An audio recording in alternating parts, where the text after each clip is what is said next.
Assalamualaikum warahmatullahi wabarakatuh. Innal hamdalillah nahmaduhu wa nusalli wa nusallimu ala rasulihil karim. Asyhadu an la ilaha illallah wa asyhadu anna Muhammadan abduhu wa rasuluh. Allahumma salli ala sayyidina Muhammad wa ala ali sayyidina Muhammad. Amma ba'd. Alhamdulillah sahabat beriman, jika video ini muncul di berandamu, ini adalah petunjuk dari Allah kepadamu. Setidaknya sempatkanlah menulis sholawat kepada Nabi Muhammad SAW di kolom komentar. Insya Allah bisa menjadi bukti kecintaan kita untuk mendapatkan syafaat kelak di akhirat. Amin, Allahumma amin. Sahabat beriman yang dirahmati oleh Allah Subhanahu wa Ta'ala, ziarah kubur adalah mengunjungi kuburan dengan maksud untuk mengambil pelajaran terkait dengan kematian dan kehidupan di akhirat, serta mendoakan mayit agar dosa-dosanya diampuni oleh Allah Subhanahu wa Ta'ala. Tahukah kita, ternyata pada masa awal Islam, Rasulullah SAW melarang umat Islam untuk melaksanakan ziarah kubur.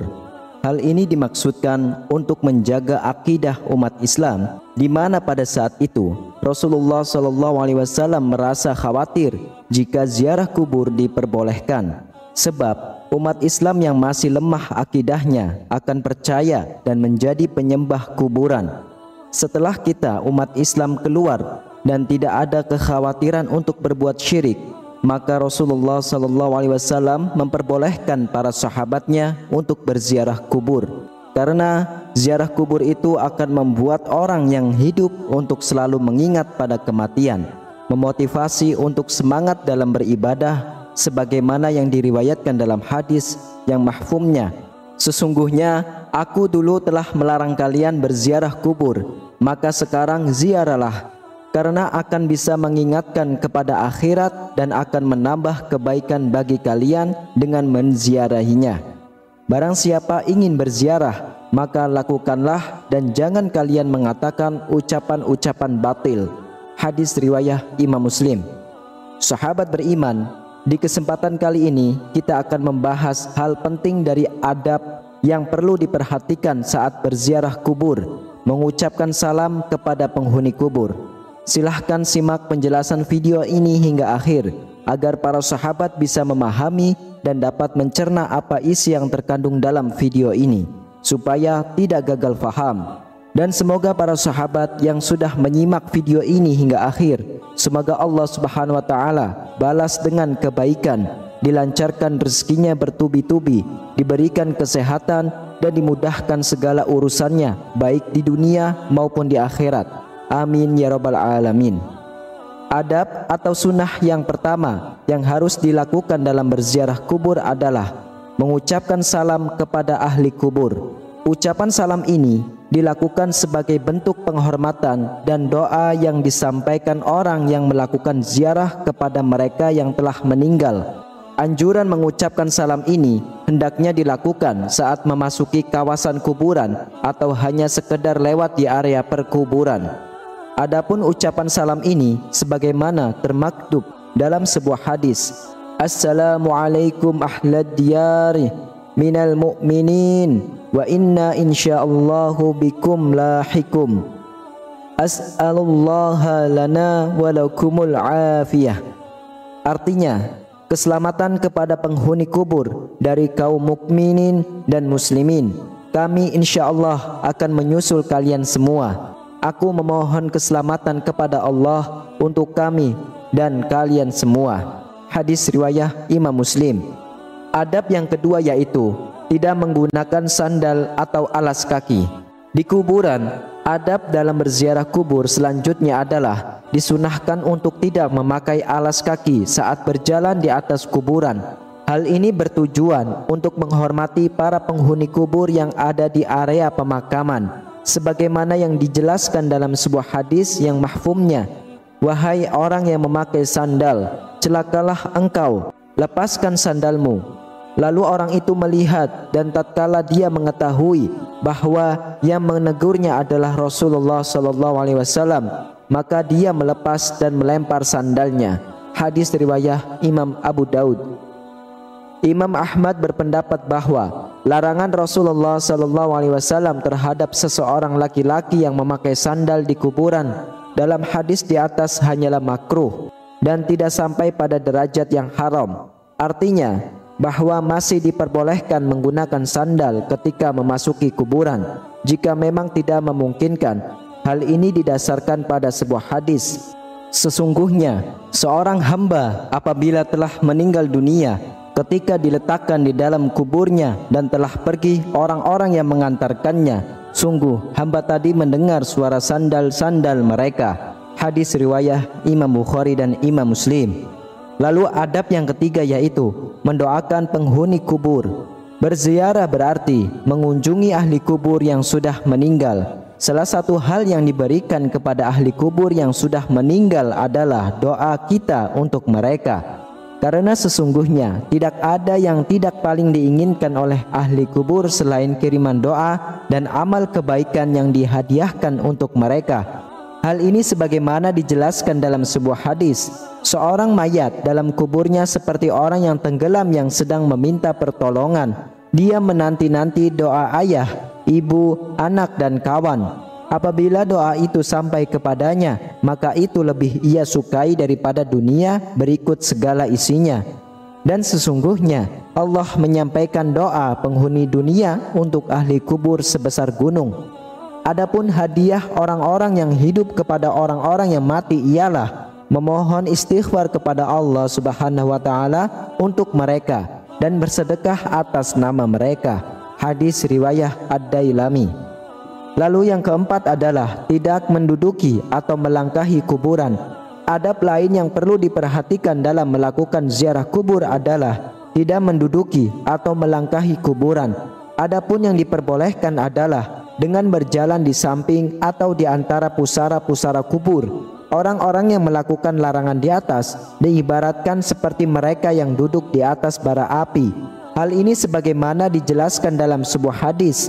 Sesungguhnya jika salah seorang dari kalian duduk di atas bara api sehingga membakar bajunya dan menembus kulitnya, itu lebih baik daripada duduk di atas kuburan. Hadis riwayah Imam Muslim.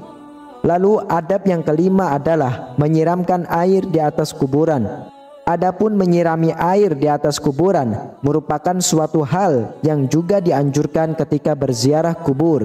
Hal ini telah menjadi kebiasaan di masyarakat muslim saat ini. Kebiasaan ini bukan tanpa landasan hukum. Melakukan hal ini adalah sunnah. Karena Rasulullah SAW pernah melakukan pada saat putranya yang bernama Ibrahim meninggal dunia. Hal ini sebagaimana keterangan disampaikan oleh Syekh Khatib Syarbini dalam kitabnya yaitu Mughni Al-Muhtaj, yaitu disunahkan menyiram kuburan dengan air karena Rasulullah SAW sendiri melakukannya kepada kuburan putranya yaitu Ibrahim. Selain itu, tindakan ini merupakan pengharapan agar kondisi mayat tetap dingin dan mendapatkan limpahan rahmat serta untuk menjaga tanah agar tidak bertaburan. Anjuran menyirami air di atas kuburan ini juga dijelaskan dalam sebuah riwayat dari sahabat Jabir radhiyallahu anhu. Ia berkata, kuburan Nabi Muhammad SAW disiram dengan air yang dimulai dari arah kepala sampai kedua kaki Nabi, dan orang yang melakukannya itu adalah Bilal bin Rabah. Hadis riwayah Imam Baihaqi. Namun tahukah kita ada hal yang tidak kalah penting untuk kita ketahui, di mana masih banyak pemahaman yang salah di masyarakat mengenai bersih-bersih kuburan. Abu Bakar Utsman bin Muhammad, ahli waris keluarga, ataupun orang lain mengambil atau mencabut rumput-rumput dan tanaman-tanaman bunga yang masih belum kering yang tumbuh di atas kubur. Alasannya dikarenakan rumput yang tumbuh di atas kuburan itu senantiasa berzikir meminta ampun untuk mayit yang ada di dalam kubur tersebut, sehingga hal itu akan dapat meringankan siksa kuburnya, dan karena itulah mayit bisa senang, dan ini merupakan hak bagi mayit. Namun jika rumput sangat banyak, semisal sampai menutupi kuburannya, maka merapikannya untuk tujuan perawatan itu tidak masalah. Dalam hadis riwayah Imam Ibnu Hibban Abu Hurairah radhiyallahu anhu dan para sahabat lainnya berjalan bersama Rasulullah sallallahu alaihi wasallam. Kata Abu Hurairah, ketika kami melewati kuburan, maka Rasulullah sallallahu alaihi wasallam mendekati dua kuburan tersebut. Maka kami pun ikut mendekati bersama Rasulullah sallallahu alaihi wasallam. Tiba-tiba ekspresi Nabi langsung berubah sampai-sampai dengan baju gamis beliau bergetar. Lalu para sahabat bertanya, "Ada apa wahai Rasulullah?" Maka Rasulullah sallallahu alaihi wasallam mengatakan, "Apakah kalian tidak mendengar apa yang telah aku dengar?" Kemudian para sahabat bertanya, "Apa yang telah engkau dengar wahai Rasul?" Rasulullah sallallahu alaihi wasallam menjawab bahwasannya dua orang laki-laki yang ada di dalam kuburan ini sedang diazab dengan azab yang sangat pedih karena telah menganggap remeh dosa yang telah diperbuat. Para sahabat bertanya, "Dosa apa yang telah mereka perbuat wahai Rasulullah?" Rasulullah sallallahu alaihi wasallam menjawab, "Mereka disiksa karena salah satunya dia kencing akan tetapi tidak mensucikannya atau tidak membasuhnya. Dan yang satunya lagi disiksa karena menyakiti orang-orang yang perkataannya dan mengadu domba. Karena itulah mereka disiksa di dalam kubur." Kemudian Rasulullah sallallahu alaihi wasallam mengambil dua batang pelepah kurma dan diletakkan pada masing-masing satu di atas kuburan tersebut. Lalu para sahabat bertanya, "Apakah yang engkau lakukan itu ada manfaatnya wahai Rasulullah?" Beliau berkata, "Pelepah kurma yang aku letakkan di atas kuburan tersebut akan selalu berzikir memohon ampunan kepada Allah Subhanahu wa taala sehingga azab mereka diringankan oleh Allah Subhanahu wa taala sampai pelepah kurma itu kering." Wallahu a'lam bishawab. Sahabat beriman yang dirahmati oleh Allah, demikianlah beberapa adab yang sangat dianjurkan ketika berziarah ke kubur. Sungguh, ziarah kubur adalah suatu amalan yang sangat dianjurkan oleh Rasulullah. Karena dengan berziarah kubur dapat membuat hati menjadi lembut, dapat mengingatkan diri akan kematian, dan menjadikan diri menjadi pribadi yang tidak sombong. Karena sesungguhnya tempat peristirahatan terakhir setiap manusia adalah tanah yang sangat sempit, yaitu kubur. Demikianlah, hanya ini yang bisa saya sampaikan. Semoga bermanfaat untuk kita semuanya. Amin ya rabbal alamin. Wassalamualaikum warahmatullahi wabarakatuh.